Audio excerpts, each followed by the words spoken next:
बारामती विधानसभा पोटनिवडणुकीसाठी 23 एप्रिलला मतदान होणार आहे। यासाठी उपमुख्यमंत्री सुनेत्रा पवारांसह एकूण 23 उमेदवार मैदानात आहेत। दरम्यान सुनेत्रा पवार 12 एप्रिलला प्रचाराचा नारळ फोडतील। राष्ट्रवादी काँग्रेसच्या प्रमुख नेत्यांच्या उपस्थितीत हा शुभारंभ होणार आहे। दिवंगत उपमुख्यमंत्री अजित पवार यांच्या निधनामुळे बारामती विधानसभेची जागा रिक्त झाली होती। त्यामुळे आता त्या जागेवर अजित पवारांच्या पत्नी आणि उपमुख्यमंत्री सुनेत्रा पवार निवडणूक लढवणार आहेत। बारामतीच्या पोटनिवडणुकीसाठी प्रचारासाठी भाजपने 40 स्टार प्रचारकांची यादी केली आहे। यात मुख्यमंत्री फडणवीस, मंत्री नितीन गडकरी, विधान परिषदेचे सभापती राम शिंदे यांच्यासह भाजपमधील दिग्गज नेत्यांचा या स्टार प्रचारकांमध्ये समावेश आहे। दरम्यान सुनेत्रा पवारांच्या प्रचारासाठी जाण्याची तयारी खासदार सुप्रिया सुळेंनी दर्शवली आहे। सुनेत्रा पवारांनी प्रचारासाठी बोलवलं तर नक्की जाईन, शेवटी नातेसंबंध महत्त्वाचे असतात, अशी प्रतिक्रिया सुप्रिया सुळेंनी दिली आहे। तसंच पोटनिवडणूक बिनविरोध का झाली नाही हे अजित पवार गटालाच विचारा, असंही सुप्रिया सुळेंनी म्हटलं। माझा काय रोल, मी एक मतदार म्हणून मतदानाला जाणार। इलेक्शन मध्ये सगळे कार्यकर्ते उत्सुक असतात, त्यामुळे नक्की तिथे काय झालं हे मी काल मी बारामतीत नव्हते, त्याच्यामुळे मला याची फारशी माहिती नाही। कुटुंब म्हणून तर पवार कुटुंब असेल किंवा महाराष्ट्रातलं आपण सगळेच कुटुंब आहोत। राजकारण होत राहतं, वैयक्तिक संबंध मी नेहमी माझ्या भाषणात नेहमी सांगते, रिश्ते ही मायने रखते। सत्ता, पैसा, राजकारण हे तर चालूच राहतं, पण शेवटी माणसाच्या आयुष्यात त्याच्या अतिसुखात आणि अतिदुःखात माणसंच लागतं। बारामती आणि राहुरी पोटनिवडणुकीसाठी स्टार प्रचारकांची यादी जाहीर करण्यात आली आहे। पवारांवर विखारी टीका करणाऱ्या गोपीचंद पडळकरांचं नाव स्टार प्रचारकांच्या यादीत असल्यामुळे चर्चांना उधाण आलंय। गोपीचंद पडळकर सुनेत्रा पवारांचा प्रचार करणार आहेत। दरम्यान पक्षाच्या सूचनेप्रमाणे काम करणार असल्याचं पडळकरांनी सांगितलंय। बारामतीमध्ये पार्टीच्या वतीनं मला सूचना आल्या, मला जर तिथं जायची गरज असेल तर मी नक्की जाईन। बारामतीमध्ये मी निवडणूक पण लढलो होतो 2019ची, त्यामुळं गावगाड्यामध्ये सर्व लोकांशी माझा परिचय चांगला आहे, माझं जाणं येणं आहे, त्यामुळं काही अडचण नाही। मी बारामतीला प्रचाराच्या निमित्तानं पार्टीने सूचना दिली तर मी जाईन। काँग्रेसने निवडणुकीतून माघार घेतल्यानंतर प्रदेशाध्यक्ष हर्षवर्धन सपकाळ बारामती दौऱ्यावर आहेत। यावेळी सपकाळांनी आकाश मोरे यांची भेट घेतली। आकाश मोरे यांना बारामती पोटनिवडणुकीसाठी काँग्रेसने उमेदवारी दिली होती आणि त्यानंतर पक्षश्रेष्ठींच्या आदेशानुसार त्यांनी उमेदवारी अर्ज मागे घेतला। त्यामुळे बारामतीतील स्थानिक नेत्यांनी सपकाळांची भेट घेत आभार मानले। यात उमेश पाटील, सुनेत्रा पवारांची स्वीय सहाय्यक सुनील मुसळे यांचाही समावेश आहे। बारामती पोटनिवडणुकीसाठी करुणा मुंडेही रिंगणात आहेत। पार्थ पवारांच्या फोननंतर करुणा मुंडे अर्ज मागे घेणार होत्या, मात्र 6 तारखेला धनंजय मुंडेंनी फोन करून आव्हान दिलं, त्यामुळे निवडणूक लढण्याचा निर्णय घेतल्याचं करुणा मुंडेंनी सांगितलंय। हर्षवर्धन सपकाळ साहेबांना फोन करू शकता धनिया मुंडे, पण स्वतःची बायकोला कॉल करू शकत नाही। तो माझा पण फर्ज आहे ना याच्यामध्ये। इतके मोठे पार्थदादा मला कॉल करू शकता है ना, त्यांचे मोठे मोठे नेत्यांनी मला समजावणी दिली आणि त्यांचं मी कौतुक करते, पण धनिया मुंडे जे माझा नवरा आहे ते मला कॉल करू शकत नाही, इतका त्यांना छोटापणे वाटतोय। दोन्ही राष्ट्रवादी विभक्त झाल्यावर राजकीयदृष्ट्या स्वतंत्र असल्या तरी कौटुंबिकदृष्ट्या उत्तम समन्वय राखून असल्याचं बारामती पोटनिवडणुकीमध्ये दिसून येत आहे। अजित पवारांच्या मृत्यूनंतर बारामती पोटनिवडणूक लढवणार नाही असं शरद पवारांच्या राष्ट्रवादीने जाहीर केलं, तो शब्द त्यांनी पाळलाच। एवढंच नाही तर पवारांच्या राष्ट्रवादीने निवडणूक बिनविरोध होण्यासाठी निकराचे प्रयत्न केले। काँग्रेसने उमेदवार मागे घ्यावे यासाठी सुप्रिया सुळे, रोहित पवारांनी मुंबईपासून दिल्लीपर्यंत प्रयत्न केलेच, पण खुद्द शरद पवार यांनीही आपली ताकद पणाला लावली। पवारांनी वेळोवेळी मल्लिकार्जुन खरगेंशी संपर्क साधला। बारामतीपासून दिल्लीपर्यंत पवारांनी प्रत्येक पातळीवरती प्रयत्न केले आणि याचा परिणाम म्हणून काँग्रेसने उमेदवारी मागे घेतल्याचं दिसतंय। एकनाथ शिंदे आणि ठाकरेंच्या शिवसेनेचे खासदार यांच्या कथित भेटीच्या वृत्तामुळे खळबळ उडाली होती। बुधवारी ठाण्यामध्ये ही भेट झाल्याचं वृत्त होतं। ठाकरेंच्या 6 खासदारांनी शिंदेंची ठाण्यात बुधवारी भेट घेतल्याचं सांगितलं जात होतं। या बैठकीला 2 खासदार व्हीसीद्वारे उपस्थित होते असंही सांगितलं गेलं, मात्र एकनाथ शिंदे, श्रीकांत शिंदेंनी हे वृत्त तातडीने फेटाळून लावलंय। राज्यात ऑपरेशन टायगरची मोठी चर्चा सुरू असतानाच उपमुख्यमंत्री एकनाथ शिंदे दरे या गावी 3 दिवस मुक्कामासाठी गेलेत। उद्धव ठाकरेंच्या शिवसेनेतील 8 खासदारांची एकनाथ शिंदेंसोबत बैठक झाली आणि सर्व खासदार लवकरच शिंदेंच्या शिवसेनेत प्रवेश करणार असल्याच्या वृत्ताची जोरदार चर्चा रंगली होती. यावरून संबंधित खासदारांनी अशा कोणत्याही बैठकीला आम्ही उपस्थित नव्हतो असं स्पष्टीकरण सुद्धा दिलं. मात्र तरी सुद्धा या वृत्तावरनं तर्कवितर्कांना उधाण येतच राहिलं. अखेर उपमुख्यमंत्री एकनाथ शिंदेंनीच खासदारांसोबत कोणतीही बैठक झाली नसल्याचा खुलासा केला आणि या प्रकरणावरती पडदा टाकला. ठाकरेंच्या शिवसेनेच्या खासदारांसोबत कोणतीही बैठक झाली नाही. ठाकरेंच्या शिवसेनेतून अशा बातम्या पसरवल्या जात आहेत, अशी प्रतिक्रिया शिवसेनेचे खासदार नरेश म्हस्के यांनी दिली. कुठल्याही प्रकारची बैठक उबाटाच्या खासदारांच्या समवेत आमची झालेली नाही आहे. ऑपरेशन टायगर वगैरे हा काही विषय पण नाही आहे. उबाटातीलच काही लोक अशा पद्धतीने बातम्या पसरवण्याचं काम करत आहेत.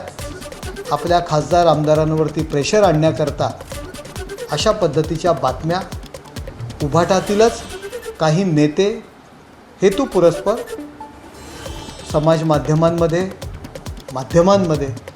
अशा प्रकारच्या बातम्या पसरवित आहेत.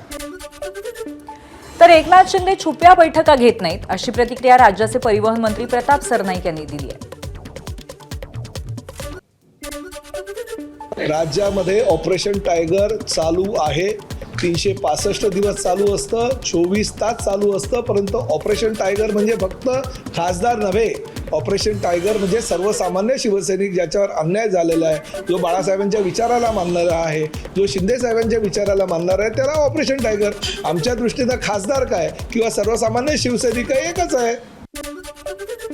दरम्यान ऑपरेशन टायगरच्या चर्चांवरती संतापलेल्या खासदार अरविंद सावंत यांनी उद्धव ठाकरेंना सोडून कुठेही जाणार नाही असं ठणकावलं.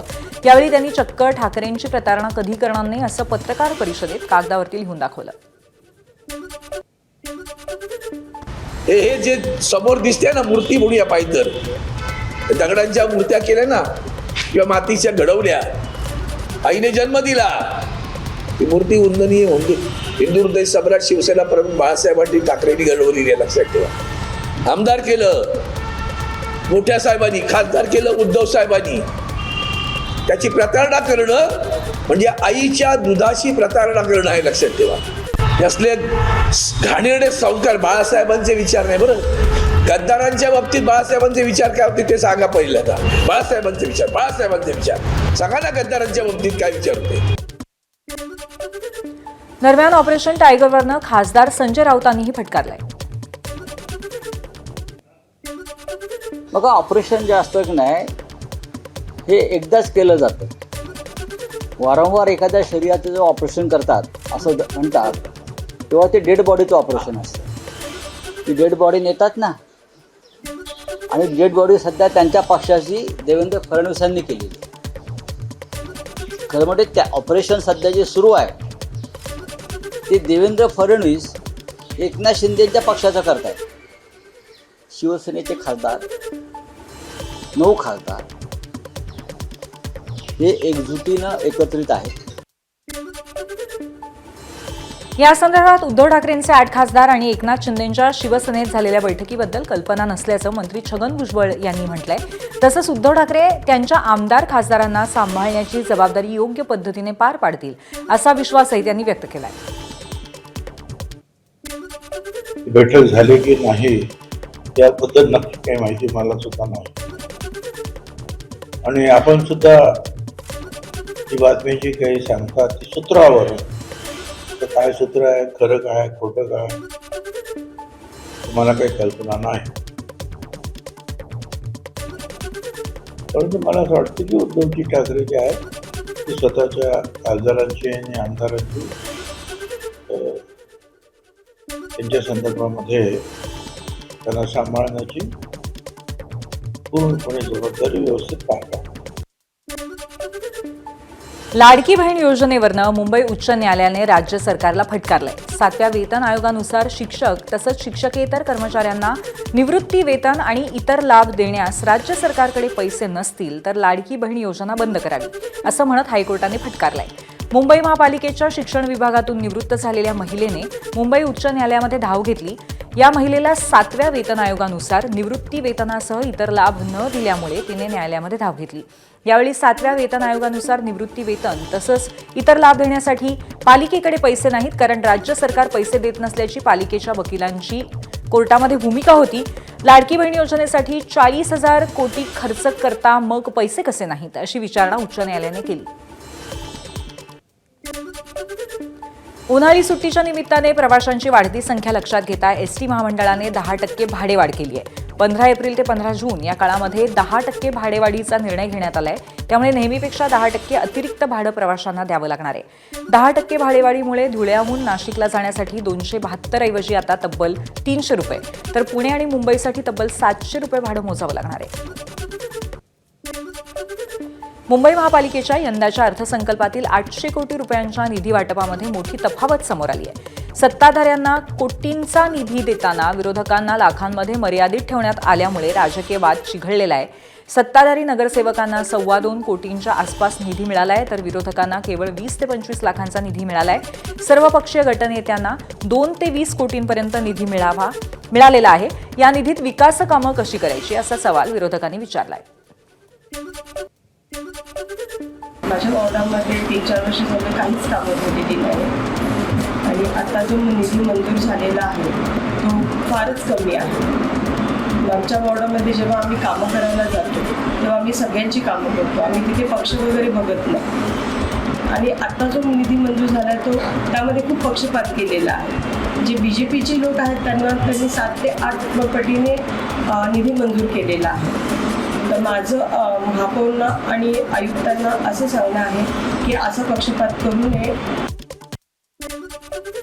याला समतोल विकास म्हणतात असा उपरोधिक टोला काँग्रेस नेते विजय वडेट्टीवार यांनी लगावला। तसंच नगरसेवकांना वेगवेगळ्या प्रमाणात निधी हे महाराष्ट्रात कधीच झालं नाही, अशी टीकाही वडेट्टीवारांनी केली आहे। सत्ता आहे समतोल विकास यालाच म्हणतात ना, समान विकास। म्हणजे एखादा नगरसेवकाला पैसे देऊन स्वतःच्या असे कधी महाराष्ट्रात झालेलं नाही। सर्वांना विकासाच्या दृष्टीनं मदत करण्याचं धोरण सरकारने आत्तापर्यंतच्या केलं आहे, पण अलीकडे मात्र ही नवीन पद्धत महाराष्ट्रात रुजलेली आहे की विरोधी आहे तर त्यांना पैसे द्यायचे नाही, त्यांच्या मतदारसंघाचा विकास करायचा नाही। ही अशी काही दुजाभावाची जी काही भूमिका सरकारची आहे, ह्याच संदर्भात यांना काही फार काही गुण मिळतील असं म्हणून घ्यायची काही गरज नाही। लोक याचा विरोध करतीलच। सातारा जिल्हा परिषद अध्यक्षपदाच्या निवडी दरम्यान ओबीसी महिला प्रवर्गातनं निवड झालेल्या अध्यक्ष प्रिया शिंदे यांच्या जात प्रमाणपत्रावरनं आता नवा वाद उफाळून आलाय। याचिकाकर्ते संतोष साळुंखे यांनी प्रिया शिंदे यांनी सादर केलेल्या कुणबी जात प्रमाणपत्रातील कागदपत्रांवरती गंभीर आक्षेप घेतले।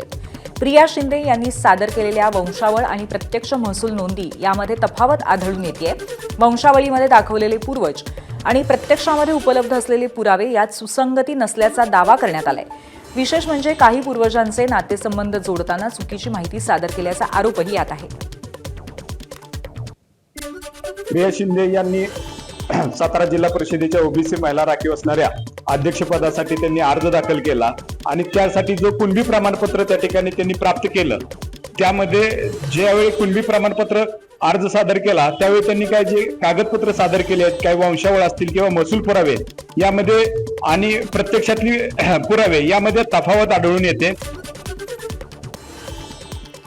अकोला महापालिकेतील विरोधकांनी आज प्रतिकात्मक सर्वसाधारण सभा घेत सत्ताधाऱ्यांचा अनोखा निषेध केलाय। नुकत्याच झालेल्या अकोला महापालिकेच्या सर्वसाधारण सभेत सत्ताधारी भाजपने विरोधी काँग्रेस, वंचित आणि ठाकरेंच्या शिवसेनेच्या 16 नगरसेवकांचं 3 सभांसाठी निलंबन केलंय। या विरोधात आज निलंबित नगरसेवकांसह सर्व विरोधकांनी महापालिकेच्या आवारातच सर्वसाधारण सभा घेतली। या सर्वसाधारण सभेत विरोधी नगरसेवकांपैकीच काही नगरसेवकांना महापौर, उपमहापौर, सभागृह नेते आणि आयुक्त पदाची जबाबदारी देण्यात आली। यावेळी सर्व नगरसेवकांनी काळ्या फिती लावून सत्ताधारी भाजपचा निषेध केला। आज सभा में हमने जितने मुद्दे लास्ट मीटिंग के थे हमने सारे मुद्दे उठाए, जैसे हदबाड़ का हो गया है और 600 रुपये खर्चा गाड़ी का हो गया है। तो ये सारे मुद्दे हमने टैक्स के मुद्दे सारे मुद्दे हमने आज यहाँ पर करे हैं और उसमें हमने ये सामने लाया है कि जो टैक्स भरा जा रहा है वो सब नागरिक का है, कोलावासियों का है। ये टैक्स हम क्यों वेस्ट करें। जसं टॅक्स हे 600 रुपयाने वाढवत आहेत, कुत्र्यांच्या निधीमध्ये यांचा खूप मोठा म्हणजे कुत्रे पकडले त्यापेक्षा 10 पट निधी त्याला दिलेला आहे. त्याचप्रमाणे घरकुलच्या योजना आहेत, हद्दवाढीच्या योजना आहेत. त्यामुळे जे बी योजना येतील ते समान असल्या पाहिजेत, कारण की नागरिकांनी अकोल्याचे नागरिक आमच्यासाठी सगळे समान आहेत. त्यामुळे अकोला विकास झाला पाहिजे आणि यांच्या हुकुमशाहीच्या निषेधार्थ आज आम्ही ही प्रतिमत सभा घेतलेली आहे.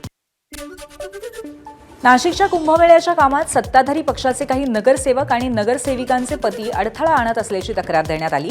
या तक्रारीची दखल थेट मुख्यमंत्री कार्यालयानं घेतल्याची सूत्रांची माहिती आहे. नाशिक पोलिसांच्या क्राईम ब्रांचनं रात्री उशिरापर्यंत संबंधितांची चौकशी केली.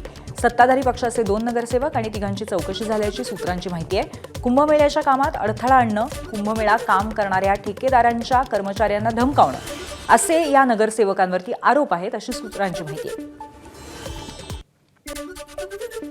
नागपूरच्या कळमना भागामध्ये चुकीच्या डिझाईनमुळे सार्वजनिक बांधकाम विभागाने बांधलेला उड्डाण पूल मागच्या 2 वर्षांपासून बंद ठेवण्याची नामुष्की प्रशासनावर आली आहे. सार्वजनिक बांधकाम विभागाने कळमना आरोबीच्या वरून कळमना ते कावळापेठ उड्डाण पूल बांधला आणि या उड्डाण पुलाला गुलशन नगरमध्ये कळमना इथे रिंग रोड आरोबीवर जोडण्यात आला. मात्र सर्व्हिस उड्डाण पुलाचं लँडिंग डिझाईन चुकल्यामुळे हा भाग अपघाताचा स्पॉट ठरला. त्यामुळे सर्व्हिस उड्डाण पूल उद्घाटनानंतर 8 दिवसातच बंद करावा लागला. जागेच्या मर्यादेमुळे ही समस्या निर्माण झाली, असं सार्वजनिक बांधकाम विभागाच्या अधिकाऱ्यांनी एबीपी माझाला सांगितलंय. पुणेकरांवरती पाणी कपातीचं संकट ओढवणार का, असा सवाल आता उपस्थित झालाय. जलसंपदा विभाग महाराष्ट्र यांनी पुणे महानगरपालिका आणि पिंपरी चिंचवड महानगरपालिका यांना 15% पाणी कपातीच्या सूचना दिल्या आहेत. धरणांमधील कमी झालेला पाणीसाठा आणि कमी पावसाचा अंदाज लक्षात घेऊन हा निर्णय सुचवण्यात आलाय. पाणी कपात न केल्यास भविष्यातील टंचाईला महापालिका जबाबदार असेल, असा इशाराही देण्यात आलाय. त्यामुळे 31 जुलैपर्यंत पिण्याच्या पाण्याचं काटेकोर नियोजन करण्याच्या सूचना देण्यात आल्या आहेत.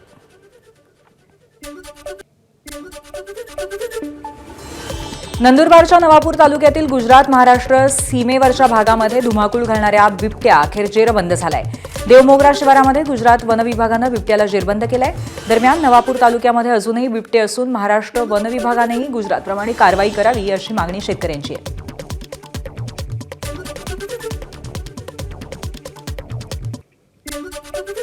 नाशिकच्या मालेगावामधल्या वडेल पाडगण शिवारामध्ये असलेल्या डाळिंबाच्या बागेत बिबट्याचं पिल्लू आढळलं. त्यामुळे नागरिकांमध्ये भीतीचं वातावरण पसरलंय.